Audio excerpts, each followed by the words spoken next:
How many of you guys have thrown a drop shot in here? Just give me an idea. Okay. So most of you guys have. Some of this will be repetition that you already know, but you may pick up on something that you thought you knew that you really didn't know. But this is also going to go out to hundreds of thousands of millions of people, right? Like millions of people are going to watch this online. So I'm going to go through it and touch on a lot of the basic stuff as well, so that if somebody out there doesn't know, and we've got some people in here that haven't thrown it, that it will apply to those people as well. I know you guys live Indiana, Ohio. You'd think it's not really drop shot territory, but I catch them 365 days a year. Everywhere we go, I can catch them on drop shot, and multiple different types of species, right? If you were to break down that $1 million that he said I won into a percentage of techniques that have accounted for that $1 million, I would say that drop shotting, for me, has accounted for the most of that, right? Probably 30%. You say, well, 30% isn't that much, right? If I got 30% on a test in school, I failed. But 30% of $1 million is 300,000. That's quite a bit of money just on a drop shot. And when you think about it compared to all the other techniques, right? Square bills, jerk baits, deep diving crankbaits, spinner baits, swim jigs, football jigs. Like, you start building it into all these other categories, 30% is a lot for one technique. But it's because it's something that I grew up doing, it's something I'm comfortable with, and it's something that I think applies to a lot of different bodies of water.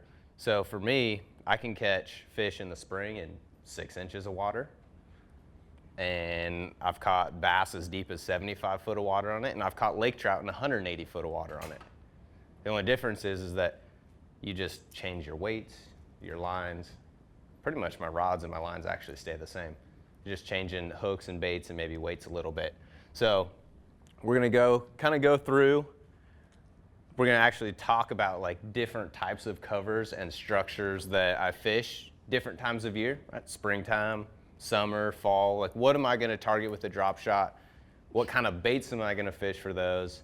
And then we'll also talk about why it's so important to keep it in the strike zone, right? That's one of the most important things for me as a drop shot guy. I love it so much because I feel like I'm being the most efficient. For me, it's all about, I've got 8 hours in a day from a tournament standpoint. I've got 8 hours in a day to make as many efficient casts as I can. I've only got 8 hours, so why waste a cast that I don't need to make? My electronics are very important. So I run Humminbird units, and I run Humminbird 360. If you ask me what I would give up last on my boat, it would be my 360. I'd give up my Talons. It would be hard to give up my old Treks, but I'd give up side imaging, down imaging. I'd give up all of that before I gave up my 360. Why? Because I'm being efficient, right? I pull up, going back to St. Clair again, the final day on day 3, made the top 50, had 2 first decent days. At 1:30, I had 1 bass with a 2:30 check-in. 1 bass. All I've got to do is just like catch 20 pounds, go on, win AOY, make it easy, right? 1 bass at 1:30. Like, what am I going to do? How do I go and be efficient? Because I know in an hour, it's going to be really tough for me to just randomly run into 4 fish that are cruising around on these grass flats. So I ran to the only area that I knew had rock, and I was able to pick off those single isolated boulders with my 360, right? And I would cast, I would drive up. I didn't have any of them waypointed. I just knew an area where there was rock.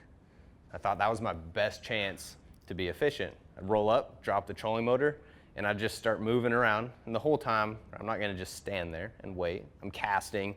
But as soon as I saw a rock or a boulder or some little hard spot that was different on my 360, right? So if you don't know what 360 is, it's like radar, shoots out in front of me, but it actually draws the same image as your side imaging. And so if you're, just a quick little side note on down imaging, side imaging, when you're viewing down imaging, it's like you're standing on the bottom of the lake looking at it. Side imaging in 360 is like if you were a bird looking down. That's the image that you're seeing. Does that make sense? A little bit? Okay, so down imaging is like me standing right here, and that's how it draws the image. So 360 is like side imaging, right? So I can see it. If it's calm enough, I can see the fish which side they're sitting on the boulder. I couldn't do that at St. Clair. But I would cast out there, and I'd just let it sit. I was dead sticking it. That's what they wanted. And it wouldn't take very long, 10 seconds. But if I threw it in there and I'd started shaking it, they wouldn't eat it. Cast it out there, hold it, and just start swimming off. And I literally just drove around and in 45 minutes caught 17.5 pounds just picking them off these rocks. If I don't make that decision and I don't have that efficiency, I don't win Angler of the Year. Welcome to Bass University TV, an online video training course where you'll learn champion bass fishing techniques from pro anglers Pete Glusek, Mike Iaconelli, and their talented special guests. From on the water to in the classroom, you'll learn sound techniques and strong fundamental bass fishing skills. Watch hours of video content on multiple topics at your own pace for a low monthly fee. Cancel at any time. Information is power in the sport of fishing, so learn from the very best. Subscribe to Bass University TV today.